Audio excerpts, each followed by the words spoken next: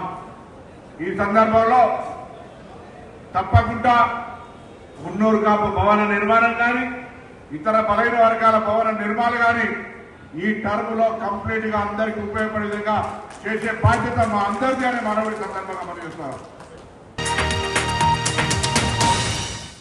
تلنگانہ بھون میں منعقدہ hydra exhibition programme میں BRS ورکنگ صدر KT راما نے دعویٰ کیا ہے کہ آئندہ 500 دن میں KCR کی حکومت دوبارہ برسر اقتدار آئے گی اور ہائیڈرا کارروائیوں سے متاثر عوام کو مکمل انصاف دلایا جائے گا۔ انہوں نے کہا کہ موجودہ حکومت کی جانب سے غریبوں پر کی جانے والی زیادتیوں کا حساب ضرور لیا جائے گا۔